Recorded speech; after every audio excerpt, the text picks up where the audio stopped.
The new numbers are out, and the ATF, the Bureau of Alcohol, Tobacco, Firearms, and Explosives, has released the updated data for inspections, warning letters, and revocations of federal firearms licenses, FFLs, and the news is horrible.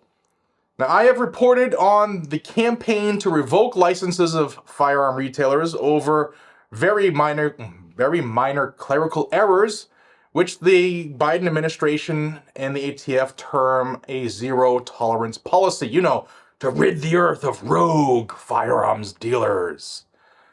This policy, which was ordered in by the Joe Biden administration, is having devastating effects on small businesses and also hurting the ability of us in exercising our Second Amendment rights when there are less FFLs around for some folks.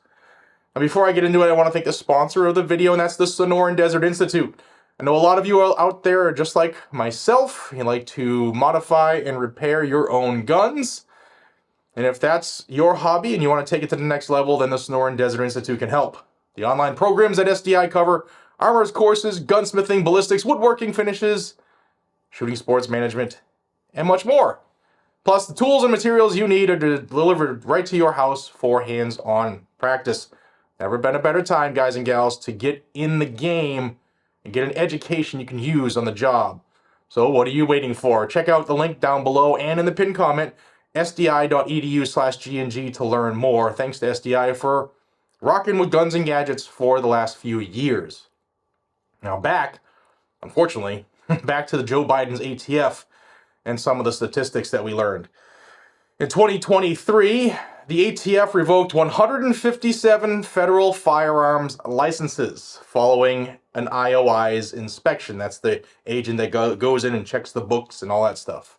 That's up from 88 that were revoked in 2022.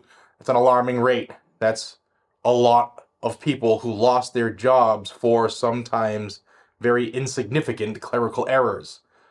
165 FFLs were able to maintain their licenses after revocation hearings last year in 2023, which was up from 83 only the year prior in 2022. So you can see a lot more people, that's twice as many, that have had to fight to stay alive in this game.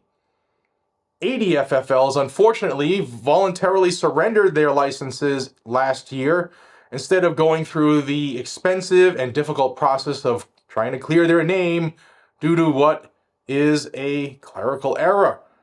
Now, that was up from 69 in 2022. Now, ATF has decided that they're going to name and shame businesses that saw their licenses revoked or closed after these clerical errors by publishing names of businesses, and that's never happened before.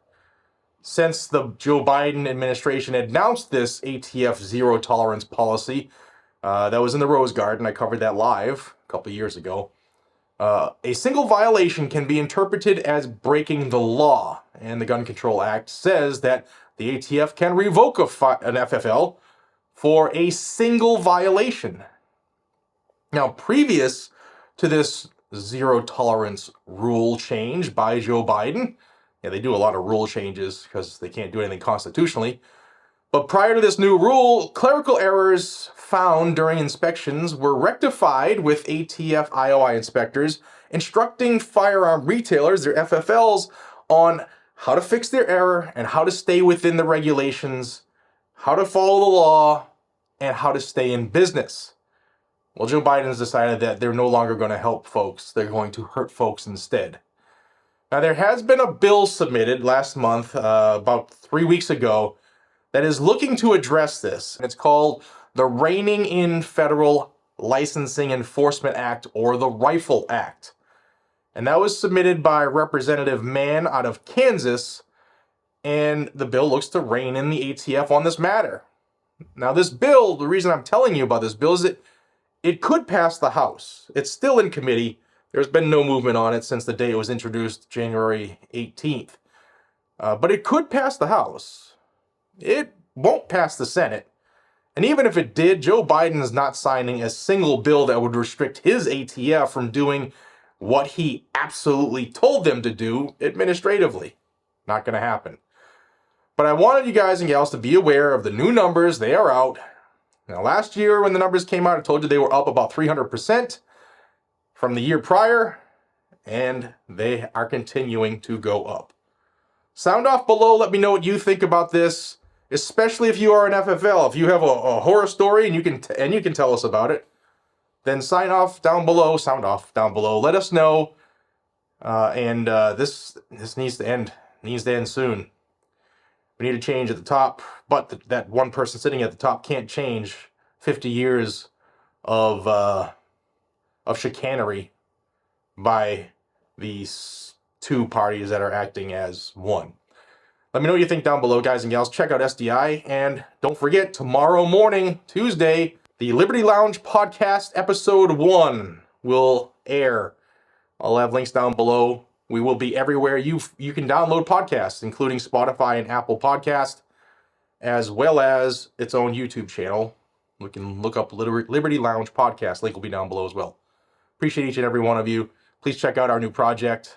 It's Anthony, Johnny, and I. We have some really good guests lined up, and it should be a good time. Till we see each other again, be safe, stay vigilant, and carry a gun. If you love the Second Amendment, subscribe here to Guns and Gadgets. I'll keep you in the know daily. Subscribing is free, doesn't cost you anything. You just hit that little red button below. It's actually down here. Just hit that button, it's free.